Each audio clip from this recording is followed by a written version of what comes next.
안녕하세요. 오늘 저희가 함께 파헤쳐볼 자료는 분류쟁이라는 블로그에 올라온 양심의 원리에 따른 국제관계 분야라는 아주 흥미로운 글입니다. 네, 보통 국제관계라고 하면 국익, 세력, 균형, 자원전쟁 이런 좀 딱딱하고 어떨 땐 좀 차갑게 느껴지는 단어들이 먼저 떠오르잖아요.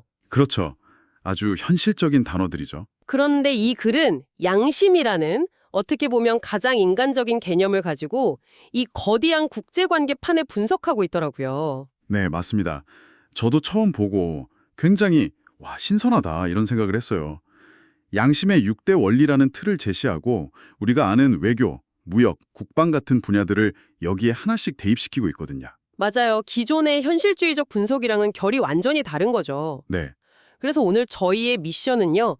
이 양심이라는 어쩌면 좀 뜬구름 잡는 것처럼 들릴 수 있는 개념이 과연 국제관계의 그 냉혹한 현실을 얼마나 잘 설명할 수 있는지 또 그 한계는 무엇인지 한번 끝까지 파고 들어가 보는 겁니다. 아, 좋은데요. 이게 유용한 렌즈가 될 수 있을지 아니면 그냥 이상적인 희망사항에 그칠지 한번 확인해 보는 거군요. 바로 그겁니다.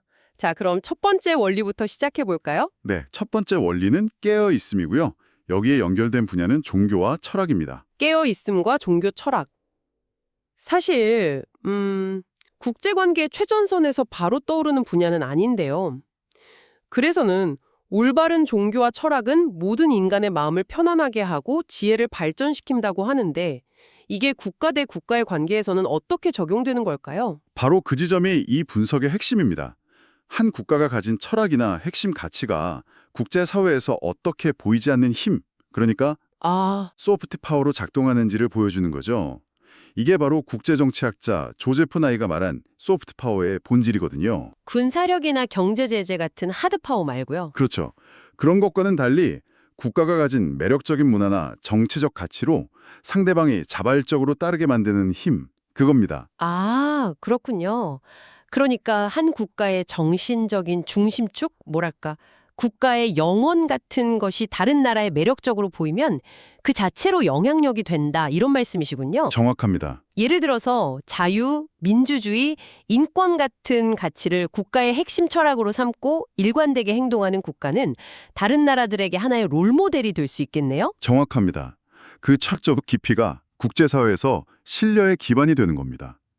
반대로 한번 생각해 볼까요? 네. 국가 철학이 부재하거나 정권에 따라 주요 외교 노선이 막 급격하게 바뀌는 나라는 어떤 인상을 줄까요?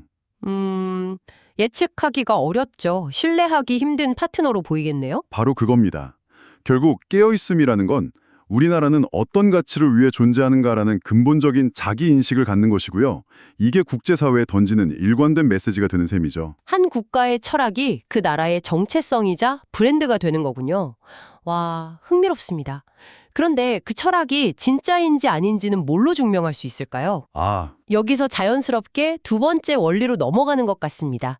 바로 성실의 원리와 연결된 역사, 문화입니다. 아주 좋은 연결입니다. 국가가 내세우는 철학이 그저 구호에 그치지 않았다는 걸 증명하는 게 바로 역사죠. 아하, 이 글에서 역사를 한 국가의 이력서에 비유하는데요. 와, 정말 딱 맞는 표현 같아요. 이력서요? 네, 과거에 맺었던 조약을 성실하게 이행했는지, 국제적인 위기 상황에서 어떤 책임감 있는 행동을 보였는지, 그 모든 것이 역사라는 이력서에 차곡차곡 기록돼서 국가의 신용도를 형성하는 겁니다. 하지만 그 이력서라는 게 좀 너무 순진한 비유는 아닐까요? 현실에서는 강대국들이 종종 자국에 유리하게 역사를 왜곡하거나 심지어 과거의 약속을 그냥 헌신적처럼 버리는 경우도 비일비재하잖아요? 날카로운 지적이십니다. 당연히 모든 국가가 자신의 이력서를 미화하고 싶어 하죠. 그렇죠. 하지만 진정한 신뢰는 바로 그 지점에서 갈립니다. 예를 들어서 그 2차 세계대전 이후에 독일이 주변국의 불신을 딛고 유럽의 리더로 다시 서기까지 어떤 노력을 했는지 생각해보면 쉽습니다. 아, 그렇죠. 끊임없이 사과하고 책임지는 모습을 보였죠. 맞습니다. 과거사에 대해 지속적으로 사과하고 책임지는 모습을 수십 년간 일관되게 보여줬죠.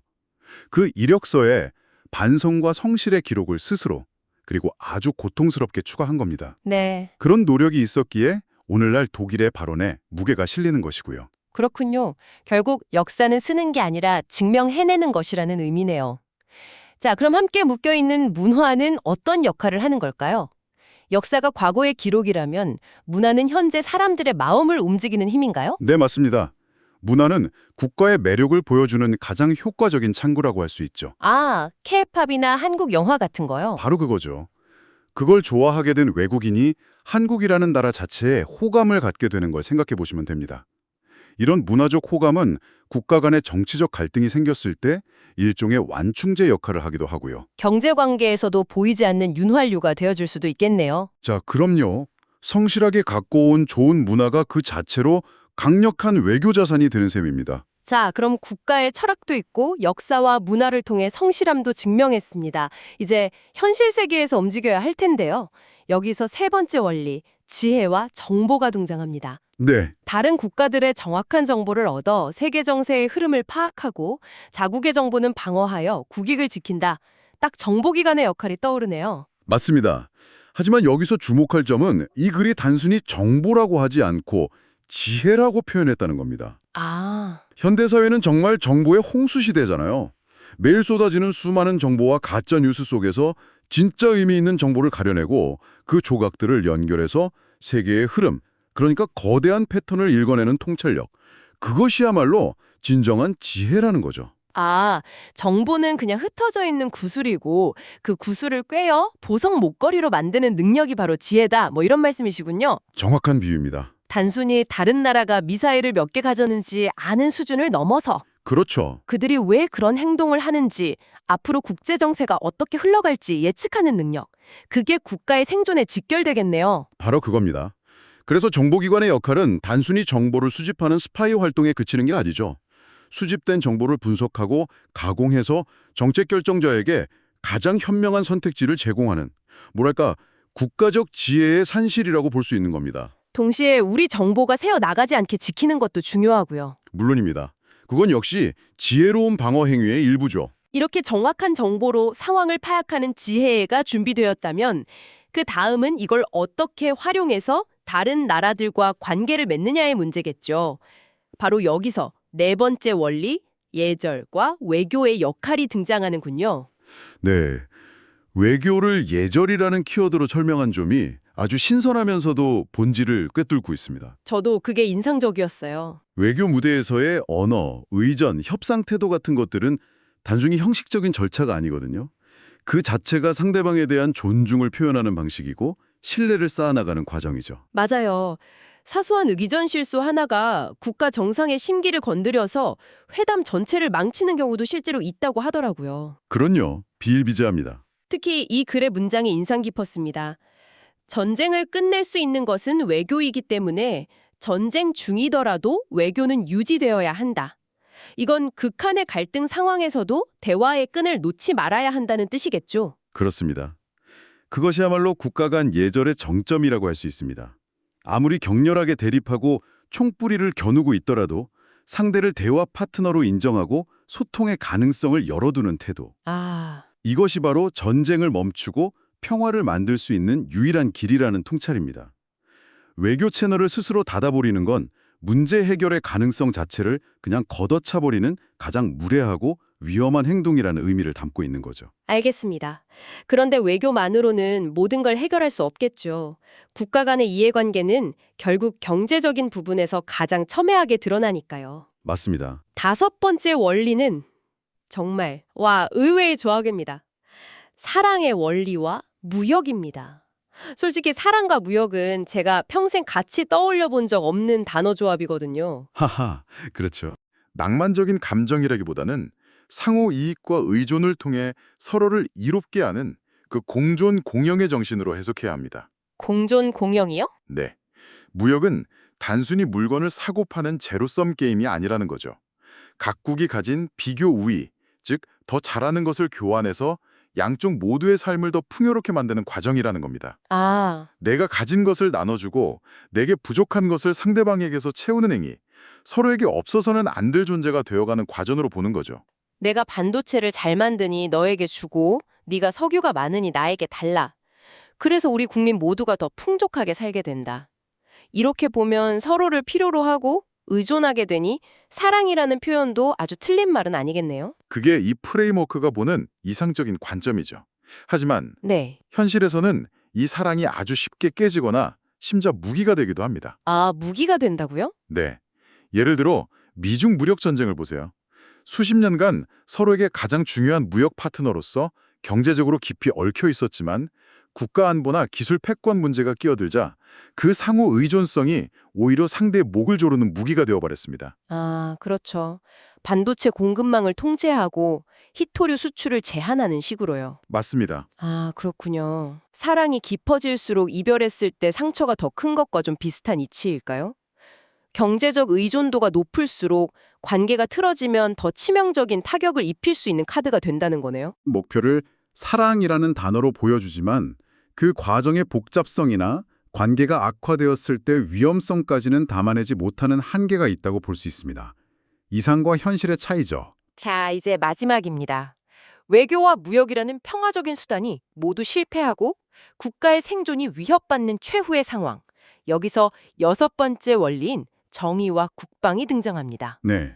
국방은 국가의 평화를 위해 평화로워도 항상 경계하고 전쟁 준비 상태를 유지하여 전쟁을 방지한다. 이 관점에서 국방의 목적은 침략이나 정복이 아니라 오로지 정의로운 평화를 지키는 데 있습니다.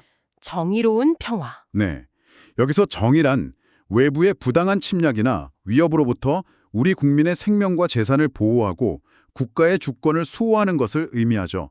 즉, 국방력은 정의를 실현하기 위한 최소한의 그리고 최후의 물리적 수단인 셈입니다. 아, 평화를 원하거든 전쟁을 준비하라라는 오랜 격언과 정확히 맞닿아 있네요. 맞습니다. 힘이 있어야만 지킬 수 있는 평화. 그것이 국방이 추구하는 정의라는 의미로 들리네요. 그런데 여기서도 질문이 생깁니다. 제가 정의로운 평화를 위해 군사력을 치우는 것이 이웃 나라에게는 침략을 위한 위협으로 보일 수 있지 않을까요? 아, 정의의 기준이 각자 다르니까요. 바로 그게 국제관계의 가장 어려운 딜레마, 안보 딜레마, 시큐리티 딜레마입니다. 안보 딜레마. 네, 나의 방어적인 행동이 상대방에게는 공격적인 의도로 해석돼서 결국 양쪽 모두 원치 않는 군비 경쟁과 갈등으로 치닫게 되는 상황이죠. 이 프레임워크는 국방의 목표가 정의로워야 한다고 강조하지만 그 수단이 현실에서 어떻게 오해받고 갈등을 증폭시킬 수 있는지에 대해서는 깊이 다루지 않습니다. 국방력을 갖추는 이유는 전쟁을 하기 위해서가 아니라 방지하기 위함이라는 점을 분명히 하지만 그 의도를 상대방이 믿어줄지는 또 다른 문제인 거군요. 그렇죠. 오늘 양심의 6대 원리라는 아주 독특한 틀을 통해 국제 관계를 깊게 들여다봤습니다. 깨어있음이라는 국가 철학에서 시작해서 성실의 역사, 지혜의 정보, 예절의 외교, 사랑의 무역, 그리고 마지막 정의의 국방까지 이어지는 6단계의 연결고리가 무척 흥미로웠습니다. 네, 이 프레임워크의 가장 큰 장점은 복잡하고 차갑게만 느껴지는 국제정세를 하나의 통합된 도덕적 시각으로 바라볼 수 있게 해준다는 점인 것 같아요. 아, 맞아요. 각각의 분야가 따로 노는 것이 아니라 깨어있음, 성실, 지혜와 같은 인간의 내면적 가치와 어떻게 유기적으로 연결될 수 있는지를 보여주죠. 국제관계에 대한 더 깊고 입체적인 이해를 돕는 훌륭한 사고의 틀이라고 생각합니다. 맞습니다. 오늘 저희의 미션이 이 프레임워크가 현실을 얼마나 잘 설명하는지 그 한계는 무엇인지 파헤쳐보는 것이었잖아요. 네, 그랬죠. 결론을 내리자면 이건 현실을 완벽하게 예측하는 과학 법칙이라기보다는 국제관계를 평가하고 방향을 제시하는 도덕적인 나침판에 가깝다는 생각이 드네요. 아, 도덕적인 나침판.